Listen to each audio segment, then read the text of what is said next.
Dok, banyak banget orang tua yang sering ngeluh gini, anak saya itu bosenan. Iya, Ya memang waktu saat bosenan itu karena dia lagi explore lagi kali ya. explore. Jadi makanya Yes. nggak usah di ini dulu. Nggak usah dijudge, nggak usah Nggak usah. oh anak saya tuh bosenan banget. 1 bulan main piano, pengen gitar. Iya. 1 bulan gitar, pengen pacaran gitu Iya, misalnya. gitu misalnya. Ini pacaran dulu sih. SMP udah pacaran. Gitu. SD enak aja. SD, oh iya SD. TK malah ya. Saya pengalaman lah kalau di pacaran dok ya. Karena emang. mungkin itu salah satu mapping talent saya. Mungkin emang pesonanya emang luar biasa. Oke dok. Oke. Pertama, untuk mengenal, kan gini ya teman-teman. Iya. Kita beneran mereduksi supaya kita tuh nggak salah jurusan, betul nggak? Ya. Supaya kita beneran menikmati apa yang kita lakukan sesuai dengan peran. Karena banyak kasus yang udah terjadi bahwa ya kayak kita tuh lagi di sebelah toko roti ya dok ya. Iya, betul. Toko roti yang punyanya dokter. Betul. Dan yang menarik adalah selama dia jadi dokter tuh nggak nyaman. Nggak nyaman. Tapi begitu buka toko roti, enjoy hidupnya. Enjoy. Punya cabang 3 sekarang Punya di cabang Bandung. 3. Luar Tapi biasa. masih praktek nggak? Enggak. Enggak. Ijazahnya juga udah nggak tahu kemana kayaknya dia. Nah, ini kan menarik gitu ya Iya. teman-teman, bahwa betapa pentingnya dan kadang didiskreditkan bahwa alah ya udah bener sih yang ada jalanin dulu, tetapi kalau kita nggak punya kekuatan untuk mengetahui bakat kita, kita akan looping di situ sampai nanti umurnya mungkin terlalu lama, tua gitu misalkan, produktifnya hilang dan sebagainya. Nah, pertanyaannya adalah gini dok, hal pertama apa untuk tahu, dan nanti mungkin dokter cerita tentang, jadi analisanya dokter Rama tuh ada tools gitu ya. Iya. Dan saya juga udah pernah nih. Dan akhirnya menyadari bahwa oh ternyata kenapa saya gini. Setelah saya ikutan apa yang disampaikan oleh dokter Rama, jadi saya lebih mengenal gitu. Nah, first step untuk orang bisa tahu bakat atau passionnya itu gimana dok? Oke, ya. Gini, poinnya ada 2 hal yang perlu disampaikan ke teman-teman. Yang pertama ilmunya adalah ilmu positif psikologi. Positif psikologi. Positif psikologi. Oke. Apa artinya positif psikologi? Artinya kita fokus pada hal-hal yang positif di diri kita. Nah, kebanyakan kita itu fokus memperbaiki yang kita nggak bisa. Bener dok. Itu. Yang jelas-jelas kira-kira tumpul, dicoba diasah. Betul. Yang udah lumayan tajam, dibiarin ya. Iya. That's it. Jadi gitu. Misalnya, contohnya kalau dalam konteks di sekolah misalnya gitu. Dia matematiknya 8. Nilai bahasa Sundanya 3 misalnya gitu. Ini mah fokus benerin bahasa Sundanya gitu. Berarti dia orang Jawa kayaknya. Nah itu kayaknya. Jadi nggak penting gitu. Jadi begitu yang nilainya di bawah bukan berarti dia nggak bisa. Cuma memang dia kemampuannya bukan di sana gitu. Oke. Gitu aja gitu. Jadi nggak usah takut dengan nilai-nilai yang jelek di sekolah buat saya nih, buat orang tua gitu. Aduh teman-teman, ini khususnya buat orang tua, please, please. Gak usah takut. Mulai sekarang berhenti membandingkan. Ya. Karena banyak orang tua yang udah membandingkan, kamu tuh ya kakak kamu lihat matematiknya, teman kamu lihat fisikanya. Padahal dia memang kekuatannya mungkin di olahraga. Di olahraga bisa jadi. Dan ini orang tua harus ngerti sih dok, supaya kan stres ya dok. Termasuk saya sih. Waktu itu saya pengen ngambil curhat ya. Pengen curhat dong mah. Pengen ngambil musik karena saya merasa bahwa saya tuh main gitar tuh oke gitu dok.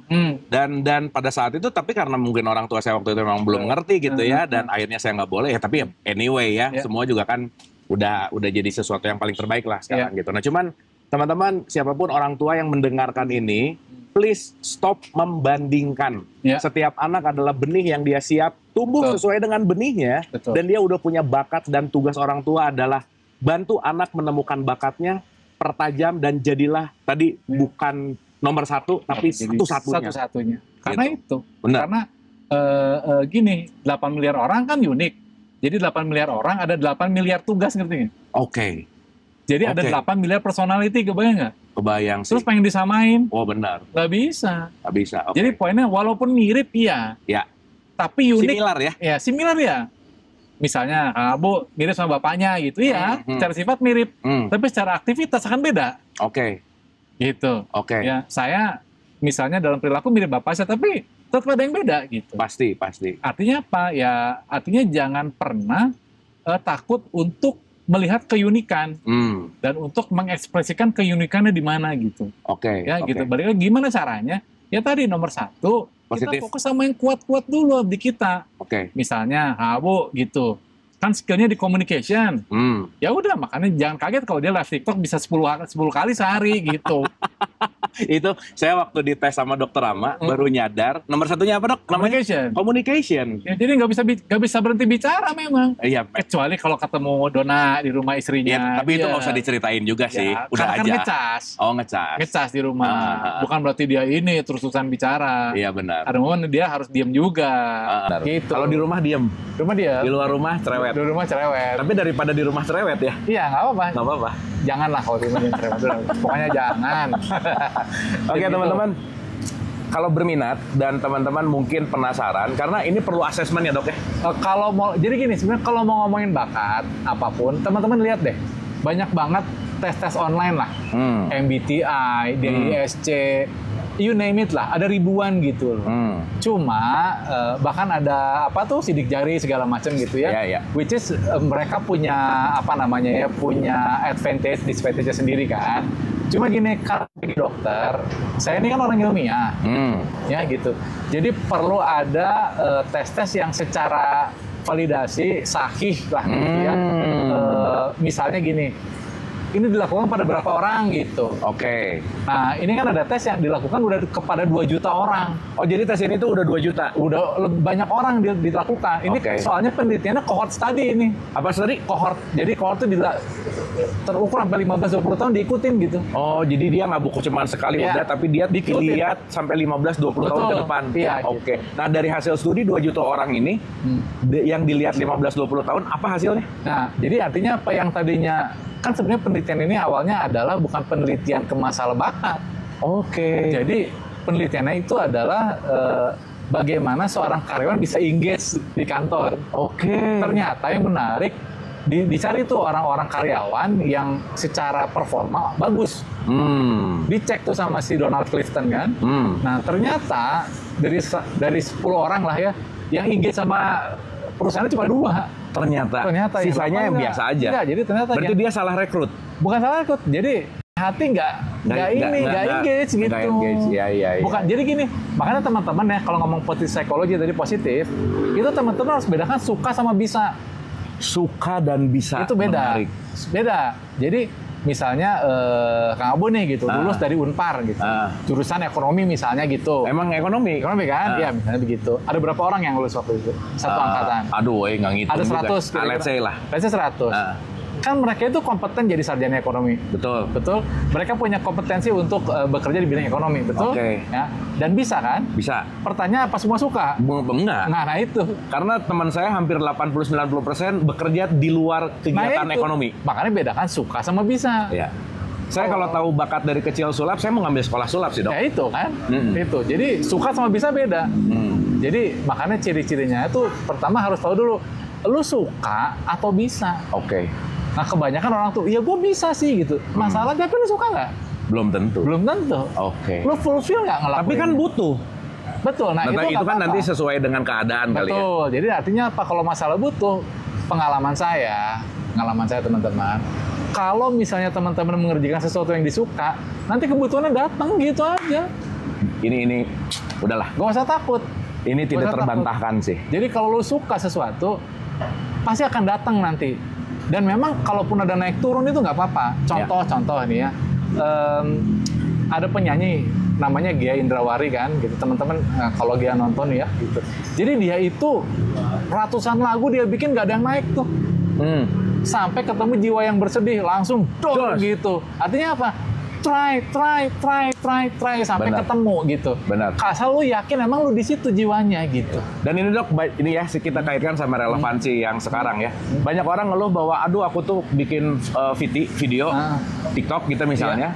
Terus nggak FYP, terus saya nanya udah berapa kali bikin VT, baru 5. Ya elah. Percuma. Bikin dulu hampir 200, dari 200 ada pasti yang sesuatu. Kalau bahasanya Panji Pragiwaksono tuh 10.000 jam. 10.000 jam. Konsisten lu baru kelihatan. Benar. Makanya yakin dulu, tapi lu nyaman gak di sana? Betul. Jadi pertama kan suka atau bisa. Betul. Nah kedua, kalau ngelakuin aktivitas itu, ciri-ciri bakat nih ya, yang pertama tuh harus suka dulu. Jadi kalau ngelakuin itu asa gampang, nggak pakai energi. Loh kalau udah suka emang susah sih. Iya, effortless. Effortless. Jadi nomor satu ciri-ciri kamu suka sama aktivitas itu atau enggak, merasa effortless nggak ngelakuin. Iya. Jadi begitu ngerasa ini kok gue effortless ya, gitu. Nah itu berarti udah ciri-ciri itu. Kok nggak disuruh ngelakuinnya? Nggak disuruh ngelakuin. Iya. Benar. Ya, apalagi disuruh, makin iya, happy. Nah kedua, waktu ngelakuinnya itu bisa sampai lupa waktu nggak? Sampai misalnya, nah ini teman saya yang dokter nih, contoh nih ya, yang punya toko namanya Sarai Bex nih teman-teman. Nah jadi gini, dia cerita gini, waktu gue jadi dokter kan, gue itu setiap jam itu di klinik ngeliatin jam. Kapan gue balik, kapan gue balik. Gitu dok? Tiap jam. Jadi dia tuh nggak betah? Nggak betah. Bukan berarti dia nggak bisa meriksa pasien. Oke. Cuma dia nggak betah. Gitu ya. Tapi dia bilang, waktu gue bikin adonan roti, itu dari subuh tiba-tiba udah maghrib. Dan dia nggak ngeliat jam? Nggak ngeliat.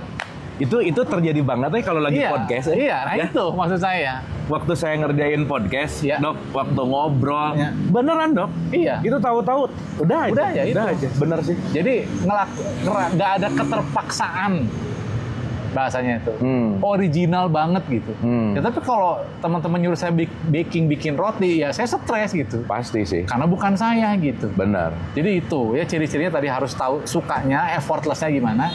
Kedua, bisa ngelakuinnya tuh dalam jangka waktu panjang nggak sih gitu. Oke. Kalau cuma sebentar sakapeng terus sudah bete, bosan, berarti rasa kepo doang. Penasaran doang. Nah, ketiga, ciri-cirinya adalah ketika melakukan aktivitas itu bisa jadi versi terbaik dari diri kamu. Maksudnya jadi versi terbaik gimana dok? Jadi artinya apa? Kalau di klasemen mah ya gitu, nggak pernah jadi mediocre, selalu di papan atas gitu. Prestasi? Ada prestasinya. Iya. Atau let's say kalau misalnya bikin roti, orang tuh semua ngomong enak. Iya itu. Gitu ya misalnya. Excellent. Ya contoh Raisa nyanyi excellent. Tapi kalau Raisa suruh main bola, ripuh gitu. Jangan gitu, dok. Iya. Kasihan dok. Iya, artinya harus sesuai dengan apa pentingnya bakat tuh, jadi tahu bahwa oh iya orang tuh nyariin gue di sini. Kenapa sih misalnya orang nyariin Abu Marlo? Oh iya soalnya dia mah pendakwa yang masya Allah tabarakallah. Pendakwa bukan pendakwa, pembelajar. Tetap pendakwa. Gitu. Karena ya emang dicari karena orang mencari bahasa-bahasa spiritual. Kalau sama saya lebih ke masalah-masalah mental health gitu. Kenapa? Ya kita excellent-nya di situ. Tuh. Jadi jangan jauh-jauh. Ciri-ciri apa ya? Tadi orang nyari kamu buat apa biasanya? Benar. Jangan jauh-jauh. Benar. Ya kok sama gua terus sih disuruh itu udah tanda itu tuh. Ya. Makanya untuk nyari bakat harus tahu tanda-tanda. Coba deh digali ke waktu kerja dulu, waktu kecil ya ada apa gitu.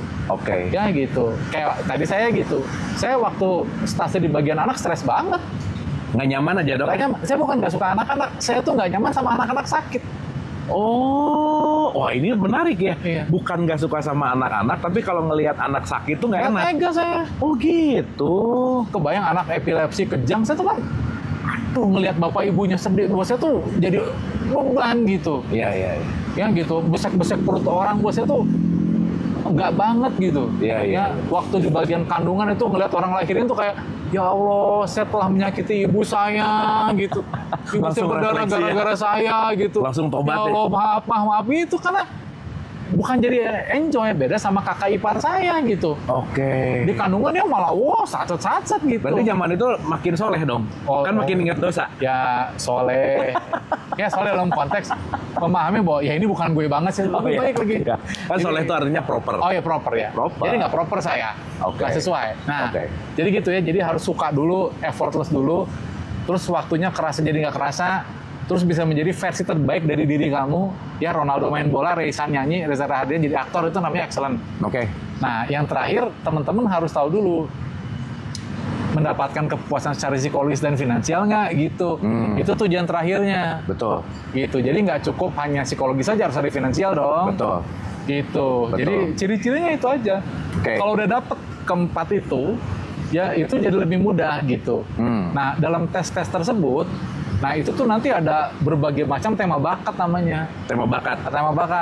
Ada banyak tuh ya. Ada yang sifatnya tuh dibagi dua kan. Ya, ada yang tanda petik lah ya, yang sifatnya lebih ekstrovert dan introvert. Nah, saya sendiri sebenarnya memakai istilah ekstrovert introvert tuh hanya untuk memudahkan aja. Saya pribadi kurang setuju sama istilah itu. Kenapa? Karena tadi baru dibahas ya bahwa nggak ada orang yang fully 100% extrovert dan fully 100% introvert, nggak ada pengalaman saya. Sama kayak feminin maskulin ya. Nggak ada yang 100% dua-duanya. Iya, yes. gitu. Kita feminin loh di sini. Ya gitu. Maskulinnya ada kalau nonton MU doang. Kalau nonton gitu. MU keluar. Apalagi MU kalah ya. Oh, langsung. Wah, itu maskulin banget. Tapi balik lagi ya gitu, kita bicara nih ya lebih dalam lagi gitu. Ya. Dibagi dua tuh nanti. Nah, kalau yang introvert itu dibagi dua lagi tuh spesialisasinya tuh, subnya tuh. Yang pertama introvert karena dia senang mikir, ya berpikir. Berpikir tuh ada dua lagi tuh. Mikirnya banyak ke belakang, ke depan. Banyak ke depan gitu aja. Oke. Gitu. Kalau mikir ke belakang biasanya banyak analisa, mencari penyebab masalah. Dia nge-research ini dari mana, ya gitu. Merenung, misalnya kenapa ya surga tuh di mana, neraka di mana, itu bakat-bakat mikir tuh. Itu bukan sesuatu yang aneh, memang itu mah nature aja.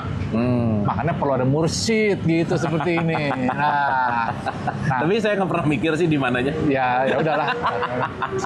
Nah itu pertama, ada yang mikirnya ke depan. Mikir ke depan tuh, jadi dia tuh apa ya, lebih mencari problem solving, ide-ide original. Makanya ada istilah, ini orang tipe researcher atau tipe engineer. Ada researcher, ada engineer. Researcher itu yang ke belakang.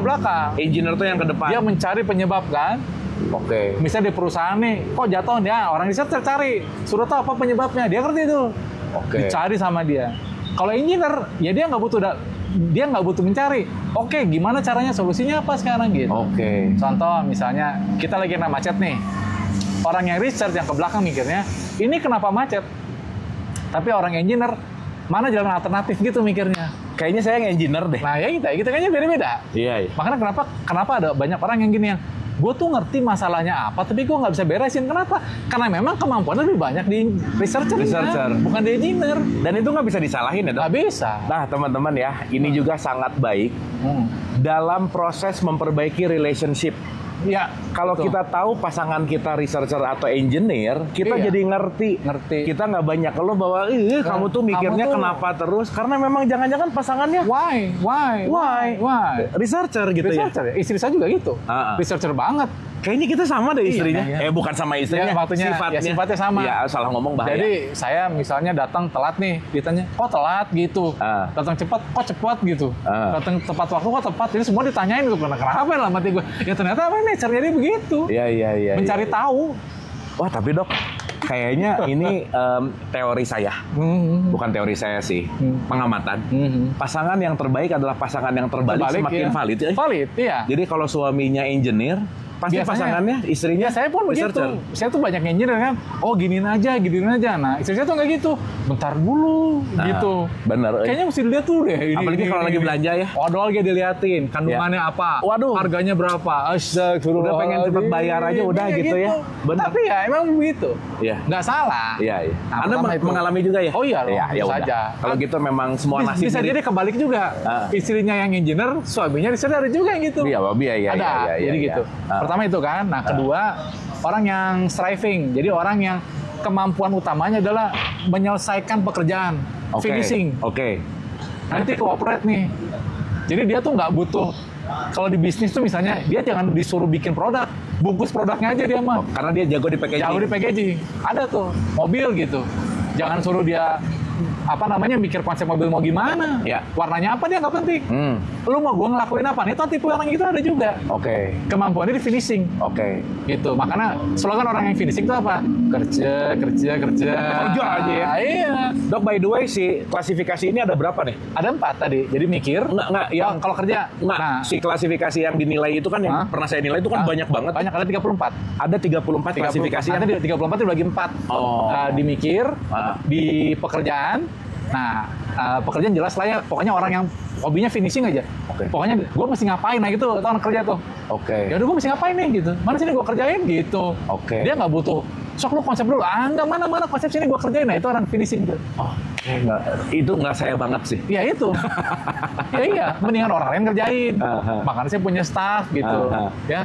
Kenapa? Penting. Silakan. Oh iya, oke. Oh, ada lagi nonton. Luar biasa. Thank you, Pak. Lanjut lah. Terima kasih. Aduh, thank you. Sambil dulu aja silakan. Jadi gitu. Jadi gitu ya teman-teman. Jadi striving gitu. Kayak isinya orang striving begitu. Jadi kalau kerja tuh rapi, teratur, tertata. Jadi kalau saya kan berantakan ya, kan gitu. Mau tidur aja kasur mesti rapi gitu. Kalau saya enggak. Nah itu ya, gitu. Kalau tapi istri saya gitu banget. Ya pasti kan nomor satu ditanya udah cuci kaki belum? Tadi malam nih saya pulang nih, lepas sepatu kan, sepatunya kata saya taruh di rak sepatu kan, oh muring-muring tuh dia. Tolong dong taruh di rak sepatu. Iya juga sih, aduh maaf gue bilang. Bukan saya nggak mau membantu dia dengan kerapihan, tapi saya memang nggak rapi sih, maaf. Gitu. Bukan saya nggak senang kerapihan ya. Ini hanya contoh ya. Oke, lanjut dengan yang ketemu orang nih yang extrovert. Ada tipe influence, tipe mempengaruhi. Nah, apa ya? Orang nyebutnya influencer. Oke. Sesimpel gini lah, influencer tuh nggak sukanya lu pasti tahu dia siapa. Maksudnya gimana? Nggak suka-sukanya gimana? Contoh gini, saya bicara deh ya ke Kang Abu nih. Saya kasih satu kata ya, pengacara. Yang ada di kepala siapa? Hotman. Ya udah, itu influencer. Oke. Mau suka nggak suka, lu tahu dia siapa. Oh, mau suka nggak suka? Lu tahu dia siapa? Nyerap. Oke. Karena pertanyaan lain dong, pertanyaan lain. ya begitu teman-teman. Banyak pertanyaan misalnya. Kayak misalnya psikiatri, dokter Rama. Nah, bisa jadi gitu. Ada influencer pasti. Gitu. Oke. Ya kan? Atau misalnya ngomong artis perempuan gitu siapa? Angelina Jolie. Nah, itu kan berarti ada yang membuat orang terpengaruh sama dia gitu. Iya. Dengan cara apa? Macam-macam. Iya. Ada memang yang bisa berpengaruh karena memang dia orangnya tegas, lugas, orang komander. Jadi orangnya tuh, contoh Pak Ahok, Pak Luhut itu kan ada influence-nya. Komandernya kan. Jadi penting orang komander bukan masalah galaknya. Kalau Pak Jokowi? Kayaknya nggak ada komandernya. Bukan komander ya? Bukan. Tapi Pak Jokowi kayaknya striving-nya kuat. Striving? Karena kerja. Oh, kalau Pak Prabowo? Wah, sangat influence. Oh, makanya 4 kali ikutan terus kan, Pak. Kita ngomongin orang aja yuk. Iya. Contoh ini kayaknya hanya, lebih menarik kalau ngomongin orang. Ini ya, bukan tebakan lah. Jadi ini hanya analisa bodoh saya. Ngelihat contoh kalau ngomong presiden nih gitu ya. Kalau ngomong influence, Bung Karno. Pak Harto. Oh, benar. Bung Karno. 10 pemuda, ya dia yang membuat proklamasi kan. Kebayang nggak tahun 45 ada presiden pakai baju putih kopea? Narsis banget kan? Iya. Tapi perlu beliau, kenapa? Kalau misalnya Bung Hatta jadi presiden nggak ngaruh. Karena influence-nya. Iya. Jadi penting orang influence bukan masalah narsisnya. Dia bisa mempengaruhi orang-orang untuk urut. Makanya perlu influencer yang baik. Makanya dia influencer kayak kamu nih. Kalau ngomong yang ngaco, orang jadi ikut ngaco. Aduh. Karena orang tuh harus hati-hati. Ya ini bahaya. Teman-teman, jangan percaya omongan saya, titik. Ya, hati-hati dengerin saya ngomong ya. Jangan main di influencer tuh ada orang yang punya bakat influencer tuh emang kelihatan di kamera, kelihatan orangnya. Gitu. Saya ada 2 bakat lah yang membuat saya bisa mempengaruhi orang gitu ya. Karena skill communication saya mirip-mirip, cuma saya nggak nomor 1 gitu. Nomor 6 lah saya gitu. Jadi apa? Influencer mempengaruhi. Contoh hanya Geraldine, nah itu pasti kuat tuh ininya. Kenapa harus hanya Geraldine? Karena cantik. Karena yang kayak gitu tiba-tiba hanya Geraldine, nah itu gitu. Iya. Ariel Tatum, Raffi Ahmad, siapa lagi ya? Bahkan walaupun dia sudah meninggal, ya orang tetap tahu dia. Contoh Michael Jackson. Didi Kempot. Dok serius ya, Ma ya? Didi Kempotnya nggak pernah ketemu, nggak kenal juga. Tapi pas COVID beliau meninggal, ikut sedih sih. Iya gitu. Kenapa ya? Ya karena ada impact kan. Makanya influence itu ada yang ngasih meaning, ada yang meaningless. Makanya penting jadi influence itu harus ngasih meaning. Kalau meaningless ya lu dianggapnya ya influence yang nggak penting. Gitu. Jadi ya itu contoh lah ya, Michael Jackson. Freddie Mercury.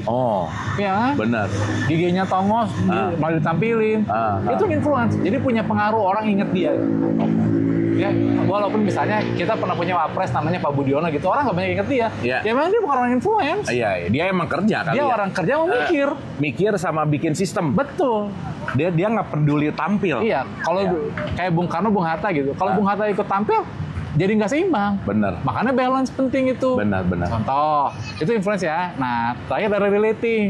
Jadi orang yang memang punya kemampuan bangun networking. Oke. Dia persuasif tuh orangnya. Oke. Banyak temen. Oke. Nah itu yang bisa intimate sama orang. Seneng kongko-kongko, ngumpul-ngumpul kayak Iya. saya gitu. Dok, by the way ya, Ya. kalau saya jadi tadi pop up nih ya. Hah? Kalau dalam perspektif teologis itu kan suka ada kata-kata muhasabah, Dok. Muhasabah ya. Muhasabah itu kan menghisap diri. Iya. Buat saya sekarang, muhasabah tuh tahu gini loh, Dok. Oh gitu ya. Bener nggak? Saya menghisap diri, oh ternyata saya, jadi bukan banyak dosa, ya oke lah ya. Iya. Banyak, tapi oh ternyata passion. Ini dari tadi tuh saya jadi ngerasa muhasabah banget Iya, gitu. iya. Lebih menyadari kenapa ternyata kalau orang sering lihat atau sering ada terjadi bahwa demam panggung, kalau saya tuh kalau nggak ada panggung demam gitu. Ya misalnya. gitu kan itu. Beda-beda. Jadi ngerti gitu, oh ya. Ya gitu. Jadi- emang sudah karakternya gitu, toolsnya gitu. dan gak salah itu teh kan? Nggak salah. Ya kan kadang-kadang gini, oh kamu tuh kan ada banci tampil atau tampil banci beda tipis ya. Beda tipis. Beda tipis. Iya. Nah, oh kamu mah pengen tampil mula kayak banci tampil, tampil banci sama banci tampil beda. Beda. Gitu. Artinya setelah ngerti ini, kita akan lebih bisa memfilter dan mereduksi Ya. opini yang di luar. Betul. Karena kita punya pengenalan diri, bener Iya, nggak, Dok? ya orang yang ngomong gitu karena emang dia nggak punya kebutuhan itu. Oke. Karena kan misalnya Kang Abu banci tampil lah istilahnya gitu. Risikonya ada nggak? Ada.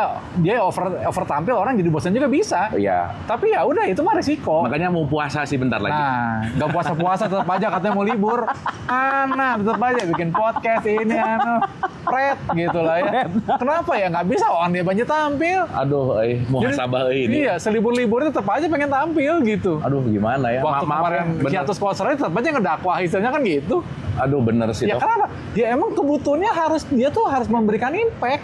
Duh, teman-teman jangan bosan ya, itu memang ternyata karakter saya ya. Karakter iya. Iya sih. Gitu. Jadi saya pun banci tampil tanda petik bukan dalam kamera tapi ya di praktek saya. Iya. Jadi kalau mau ngomong secara jadwalnya sebenarnya jadwal saya sama kamu mirip-mirip, bedanya kalau di live-in ya teman-teman. Nah itu. Jadi relating itu kemampuan untuk membangun networking itu penting.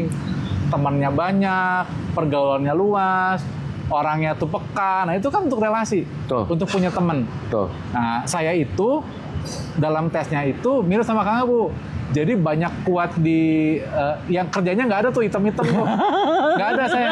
Iya, Nggak sama. seneng kerja saya. Nggak seneng. Jadi dominan di mikir sama relating, influence-nya ada gitu. Benar. Tapi bukan yang kayak Hotman Paris lah istilahnya gitu. Benar. Kalau beliau kan itu mah sangat nge-influence ngerti ya. Dulu waktu saya zaman kerja, Dok, pernah kerja di beberapa perusahaan gitu, ribut wae sama bosnya. Iya. Karena nggak mau diatur. Ya itu. Dan saya menyadari bahwa saya emang nggak suka kerja. Nggak sih. bisa. Jadi kalau orang-orang kayak Kang Abu saya itu kerja di corporate yang emang harus ikut SOP aturan, Wow. repot. Thank you sih. Karena saya pernah ngalamin jadi PNS gitu aja. Iya. Di pegawai negeri mah bukannya saya happy malah kok gue mesti ngikutin harus ngabsen, pakai baju, Nggak gitu ya? seragam. Itu nggak gua banget, tapi memang ada orang yang seneng Begitu. kayak gitu.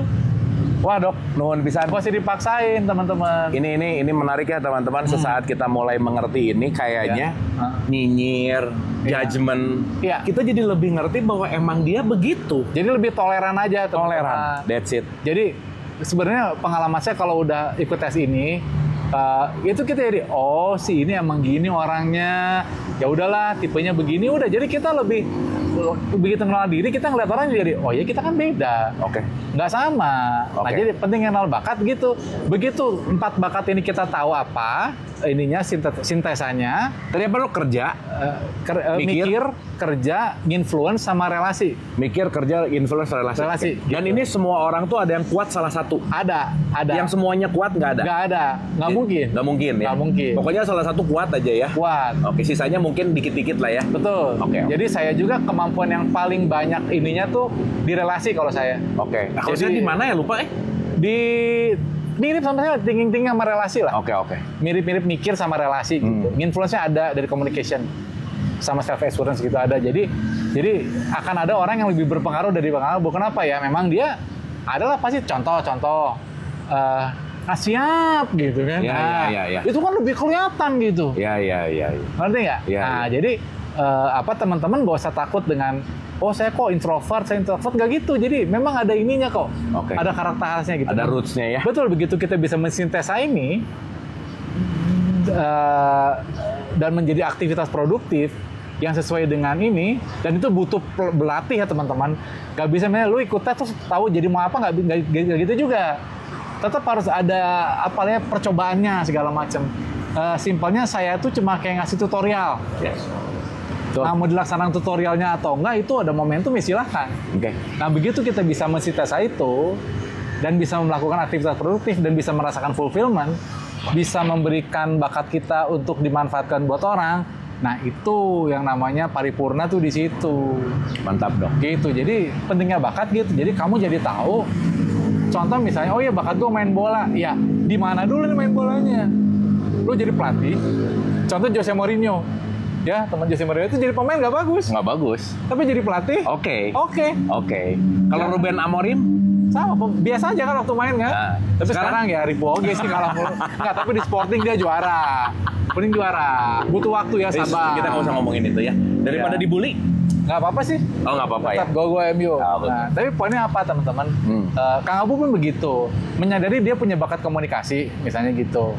Ada budget tampil, tapi kan faktanya ternyata sulap itu hanya jadi batu loncatan. Iya. Jadi kalau teman-teman kok kayaknya saya pindah ke sini mungkin itu batu loncatan, jadi makin tahu.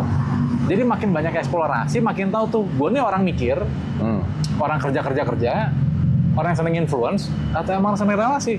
Nah, tinggal dipakainya di mana. Oke, gitu. Karena kalau begitu kita paham itu, teman-teman, udah tuh kita tenang. Kalau bahasanya Kang Abu kan begitu kita kenal diri, kita kenal Tuhan kan. Yes. Nah, itu sebenarnya jalan ke sana juga nanti. Ujungnya ya. Ujungnya ke sana.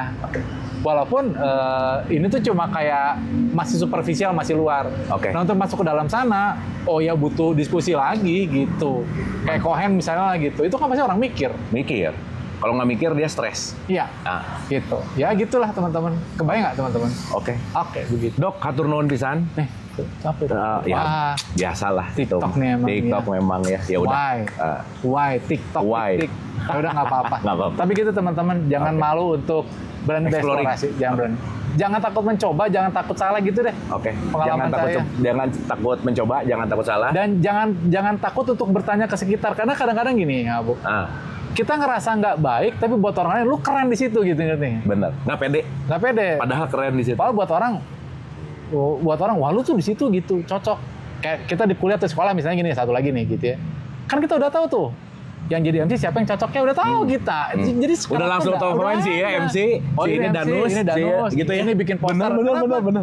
Karena udah tahu kemampuan teman-teman tuh di mana, udah tahu. Itu mah nature-nya. Nature. Bener. Orang emang selalu ditampilkan sih. Nah, ya itu. Dari dulu. Iya. Oh iya ya. Iya. Oke sih. Ya saya juga gitu kalau di sekolah dulu. Kalau misalnya guru nggak ada nih, saya tuh suruh ke depan niruin guru untuk menghibur di situ. Oke. Lucu itu. Jadi waktu saya SMP tuh guru nggak masuk nih, guru matematik nih. Nah, Kang lu maju katanya. Kenapa? Tiruin si bapak katanya. Nah, gue tuh pura-pura ngajar di depan. Wah, orang-orang ketawa tuh senang gue tuh gitu. Oke. Emang udah ada gitu ya? Emang ada gitu. Ya. Gitu, Jadi sesama banci tampil nggak boleh saling menyusul. Ya. Mendahului. Berkolaborasi, bukan berkompetisi, ingat teman-teman ya. Oke, Dok, nuhun pisan. Thank you. Teman-teman, info lengkap mencari bakat bersama Dokter Rama nanti ada di deskripsi. Teman-teman cek aja di situ. Dan teman-teman akan banyak di situ mendapatkan info gitu. Siapa tahu ini sangat bermanfaat untuk mengenal bakat kita. Jadi sekali lagi sangat penting banget untuk mengenal bakat, karena begitu kamu mengenal bakatmu, kamu mengenal dirimu, dan di situ kita akan mulai bisa merubah kehidupan kepada value yang lebih baik. Yes. Hatur nuhun Pak Dokter. Thank you. Terima kasih teman-teman. Semoga bermanfaat. Sampai Go ketemu. Go MU terus semua. Jangan lupa di deskripsi nanti ada mencari bakat bersama Dokter Rama. Yes. Thank you, nuhun. Bye semua. Assalamualaikum. Teman-teman, ini menarik nih ketemu sama Pak Dino. Kita lagi live, ternyata di sebelahnya nonton. Ternyata fansnya Kang Abu Manuk.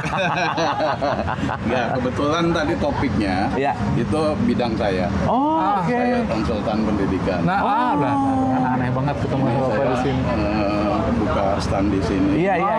Saya ngajar sistem aktivasi otak kanan. Oh, oke, Pak, sambil dipegang Pak supaya teman-teman dengar juga. Nah, dipegang aja sambil di. Iya. Gimana Pak? Ya, saya di sini kebetulan buka stand di sini.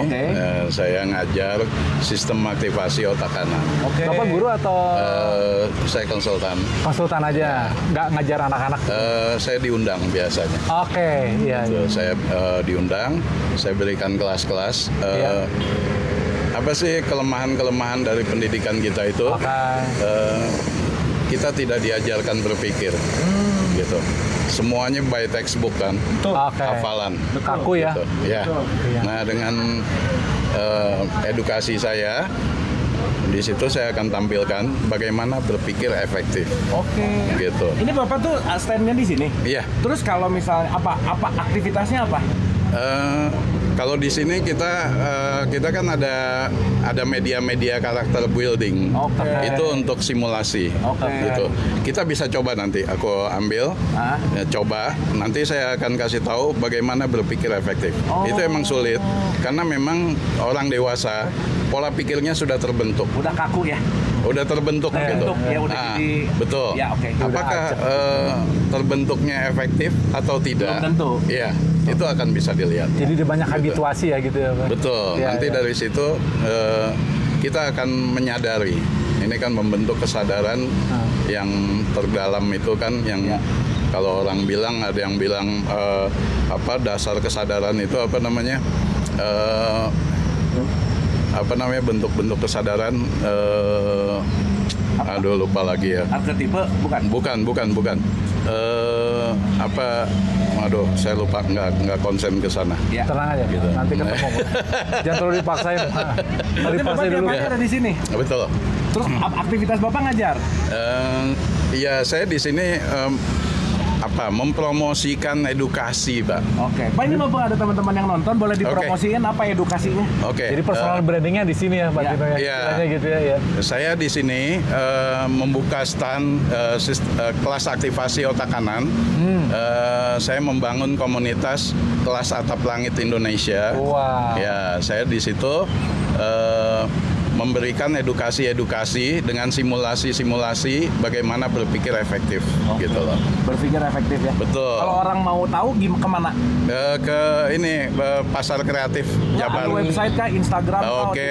Bisa lihat di kelas Atap Langit Indonesia. Apa namanya sekali lagi, Pak? Kelas Atap Langit Indonesia. Keren. Tempatnya kalau mau ini di sini di Jabarano sebelah di Pasar Kreatif teman-teman ya. Ini Jabarano punyanya Kang Emil. Sebelahnya di situ ada zona aktivasi otak kanan. Nah, zona aktivasi otak kanan. Oke, nanti kita simulasikan di sini. Siap, makasih banyak. Kita sama-sama. Habis ini harus langsung cabut soalnya jadi kalau nanti kapan-kapan kesini lagi kita ngobrol panjang. Siap. Thank you sama-sama. Pak Tino. Terima kasih banget. Makasih, ini jadi nyambung banget. Bukan Pak Tino Sidin tapi ya. Bukan. Pak Tino follow TikTok saya. Iya. DM nomornya ya. Nanti kita kontakkan ya. Sip. Ada penonton saya di simulasi ini 29,4 juta dan saya pernah diundang sama TikTok. Keren. Karena sorry to say, kalau aku emang satu-satunya simulator. Bagaimana berpikir efektif dengan media-media karakter building. Siap. Pak, DM saya ya. Siap. Kita ngobrol panjang lebar ya. Thank you. Makasih Pak Tino. Makasih. Emang ini luar biasa. Emang harus ketemu ya. Emang ini. Saya catat nomor saya. Bisa gitu ya. Iya ya, aneh banget. Aneh banget deh memang. Semesta tuh orang kudu dia mikirnya. Semesta tuh memang bercanda. 08. Kemarin nggak jadi Pak sama dia. Oh iya. Akhirnya udah kemana pagi-pagi? Udah Jabarano sih udah pagi. Jadi emang sudah. Pak, ini nomor saya ya. Ini Bapak WhatsApp ya. Oke, siap. Pak Tino makasih ya. Secepatnya kita ngobrol Pak. Oke. Nanti kita bisa ini. Siap. Kolaborasi lah. Bisa lihat aku udah dapat penghargaan dari Menteri, dari ICMI, dari Mantap. Terakhir Pak, lanjut terus ya Pak ya. Sama Ibu Kementerian Keuangan. Oke. Nanti kita ngobrol Pak. Oke. Makasih Pak Tino ya. Thank you Pak. Thank you. Hatur nuhun. Bapak hebat, semangat. Keren. Luar biasa. Makasih ya Pak. Guys, thank you ya. Saya mau ke next schedule. Teman-teman makasih banyak. Semoga obrolan tadi bermanfaat dan tetap belajar. Salam dari Dokter Rama. Ini Pak Dokter, dadah dulu. Salam muah-muah, cup-cup muah-muah.